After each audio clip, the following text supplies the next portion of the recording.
প্রায় ৩০০ বছরের পুরনো সবং এলাকার মাইতি পরিবারের পুজো। কথিত আছে স্বপ্নাদেশ পেয়ে দেবীর মূর্তি স্থাপন করা হয় এখানে। দুর্গাপুজো শুরু হতে নিঃসন্তান পিতার সন্তান লাভ করেন।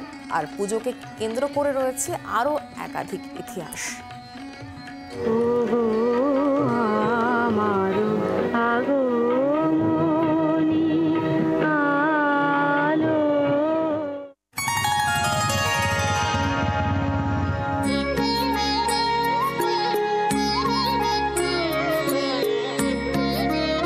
আজ থেকে প্রায় ৩০০ বছর আগে রামপ্রসাদ মাইতি সবংয়ের মাইতি পরিবারের দুর্গাপুজোর সূচনা করেন।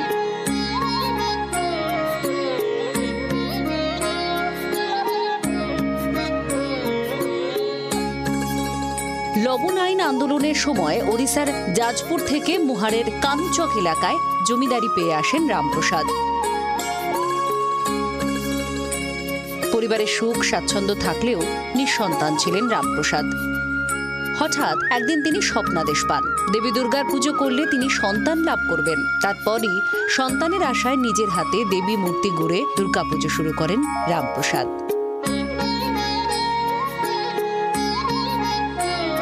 দাদুরও আগের আমলে আমাদের এক রামপ্রসাদ বলে একজন ছিলেন, উনি জাজপুর থেকে উড়িষ্যা জাজপুর থেকে এসে এখানে লবণ সত্যাগ্রহের জন্য লবণ টেস্ট করতে এসেছিলেন। লবণ টেস্ট করতে এসে জমিদারি পান।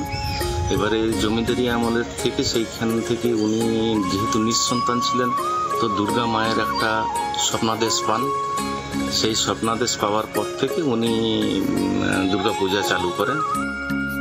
এখন একচারার কাঠামোয় তৈরি করা হয় দুর্গা প্রতিমা। দুপাশে লক্ষ্মী আর সরস্বতী বসেন, তাদের নিচে থাকে কার্তিক আর গণেশ। মহালয়ার দিন থেকে শুরু হয় মাইতি পরিবারের পুজো। পঞ্চমী থেকে নবমী পর্যন্ত নিয়ম মেনে বাড়ির প্রতিটি সদস্য নিরামিষ খাবার খান। আমরা যতটা সম্ভব সাড়ম্বরে আগে প্রচুর ঘটা করে হতো, আমরাও খুব আনন্দ করেছি। আমার বিয়ের পর থেকে আত্মীয় স্বজন সবাই আসে, খুব আনন্দ অনুষ্ঠান হয়। গ্রামের লোকজন খুব করে আনন্দ করে, প্রসাদ বিতরণ হয়, গ্রামে গান হয়, আর আমাদের ভোগ হয় ঠাকুরের, খিচুড়ি আর তোমার সুজি, লুচি, পায়েস, মিষ্টি সব কিছুই আমাদের হয়। এই যে পুজোর কটা দিন কি কি তৈরি করেন আপনারা গৃহবধূরা? দাদু তৈরি করি, সবাই মিলে বাড়ি যারা আত্মীয় আসে তারা ওনারাও তৈরি করেন, আনন্দেই কাটে। আপনার শাশুড়ি মা তো বড় বাড়িতে? হ্যাঁ, আমার শাশুড়ি মা বড়। মানে শাশুড়ি মাকে নিয়েই তৈরি করেন নাড়ু? শাশুড়ি মাও তৈরি করেন, আরো বাড়িতে যেসব আত্মীয় স্বজন আছেন তারাও তৈরি করে। ভোগ হিসেবে দেবীকে কাঁঠালি কলা ও নারকেলের তৈরি বিভিন্ন মিষ্টি আর ঘিয়ে ভাজা লুচি দেওয়া হয়। দশমীর দিন দেবীকে বিসর্জন করা হয় বাড়ির পুকুরে। পশ্চিম মেদিনীপুর থেকে চম্পক দত্তের রিপোর্ট, জি 24 ঘন্টা।